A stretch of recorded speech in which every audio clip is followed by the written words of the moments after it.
जय हिंद बच्चों, मैं प्रवीण कुमार झा आपको कैरियर नेशन इंस्टीट्यूट के चैनल पे स्वागत करता हूं।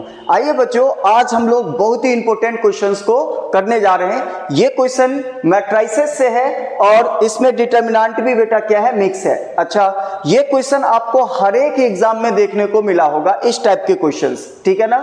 ध्यान से देखना, इस क्वेश्चन में क्या बोल रहा है कि how many 2x2 order matrix can be formed using elements 0 और 1, यानी कि 2x2 ऑर्डर के हम लोग कितने मैट्रिक्स बना सकते हैं, एलिमेंट्स केवल 0 या 1 होना चाहिए, ठीक है। अब ध्यान से देखिएगा, उसके बाद इनमें से ये सारे क्वेश्चंस आ सकते हैं, यानी कि इनमें से कितने 0 डिटर्मिनेंट वाले होंगे, कितने 1 डिटर्मिनेंट वाले होंगे, कितने -1 डिटर्मिनेंट वाले होंगे, कितने ऑर्थोगोनल होंगे, कितने सिंगुलर होंगे, कितने नॉन सिंगुलर होंगे और कितने इन्वर्टेबल होंगे, ये कुछ भी आपसे पूछा जा सकता है। क्लियर है। अच्छा, तो याद रखना कि अगर हम लोग 0 और 1 को इन्वॉल्व करके मैट्रिक्स बना रहे हैं 2x2 ऑर्डर का, तो इसकी डिटर्मिनेंट 3 ही आ सकता है, या तो 0 आ सकता है, या 1 आ सकता है, या -1 हो सकता है। क्लियर है। चलिए अब इस क्वेश्चन को हम स्टार्ट करते हैं कि कितने मैट्रिक्स बनाए जा सकते हैं यूजिंग एलिमेंट्स 0 और 1। तो हमने एक मैट्रिक्स ले लिया है बेटा, जो 2x2 ऑर्डर का आपको दिख रहा होगा। 2x2 ऑर्डर का मतलब है इसमें 4 एलिमेंट है, तो हमने ए बी सी और डी एक स्क्वायर मैट्रिक्स ले लिया है। चलो, अब ए की जगह पे आप 0 या 1 रख सकते हो, यानी ए को फिल करने का हमारे पास क्या है बेटा, 2 चॉइस है, 0 या 1। उसी तरह से बेटा बी को भी फिल करने का 2 चॉइस है, सी को भी हम 0 या 1 से भर सकते हैं और डी को भी 0 और 1 से भर सकते हैं। तो एक एलिमेंट को फिल करने के लिए हमारे पास 2 चॉइस है, टोटल 4 एलिमेंट हैं। तो इसमें बेटा मल्टीप्लिकेशन रूल काम करता है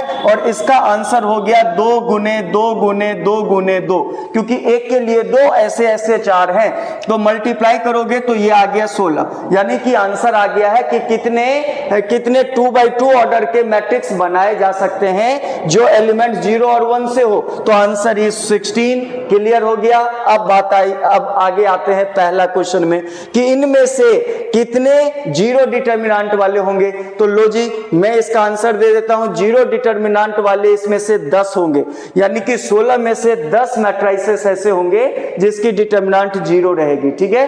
अच्छा, 1 डिटर्मिनेंट वाले 3 मैट्रिसेस होंगे, -1 वाले 3 मैट्रिसेस होंगे। क्लियर है। अब आगे का देखो बेटा क्वेश्चन, अब हमें ऑर्थोगोनल मैट्रिक्स बताना है। तो पहले ऑर्थोगोनल मैट्रिक्स समझ लेते हैं। ऑर्थोगोनल मैट्रिक्स वो मैट्रिक्स होता है जिसका डिटर्मिनेंट या तो 1 आता है या -1 आता है, ठीक है ना।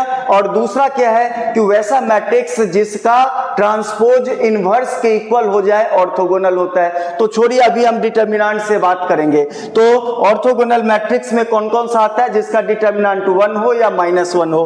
तो कैसे है बेटा, 1 वाले 3 -1 वाले 3, तो टोटल इसमें कितना आ जाएगा, 6। क्लियर है। अब आगे आइए कि हाउ मेनी सिंगुलर मैट्रिसेस। अब ये सिंगुलर मैट्रिसेस क्या है, तो सिंगुलर मैट्रिसेस वो मैट्रिसेस है जिसकी डिटर्मिनेंट 0 होती है, और वैसे कितने हैं बेटा, 10। तो इसका आंसर कितना आ गया, 10। लो जी, अब नॉन सिंगुलर बोल रहा है, तो टोटल 16 मैट्रिक्स था जिसका 10, जिसमें से 10 का 0 था, तो कितने का 0 नहीं है, यानी 16 में से 10 हटा देंगे तो 6, यानी कि इसका आंसर हो गया 6। अब वैसे भी दिख रहा है कि 1 वाले 3 -1 वाले 3, यानी कि टोटल 6 हो जाएंगे, जिसका आंसर 0 नहीं है डिटर्मिनेंट। अच्छा, लास्ट में इन्वर्टेबल।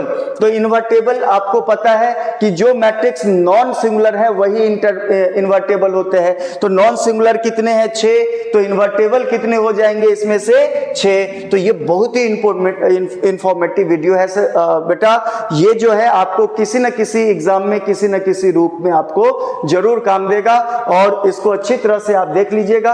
अच्छा, अगर आप लोगों को इनकी प्रूफ चाहिए तो वो भी मैं आपको है ना एक वीडियो के माध्यम से बताने का कोशिश करूंगा कि 0 वाले 10 क्यों आते हैं, 1 वाले 3 ही क्यों बनते हैं, अब -1 वाले 3 ही क्यों बनते हैं, उसकी भी मैं एक वीडियो लाऊंगा और उसको मैं आपको इसको पूरी तरह से एक्सप्लेन करूंगा। आज के लिए इतना ही, धन्यवाद।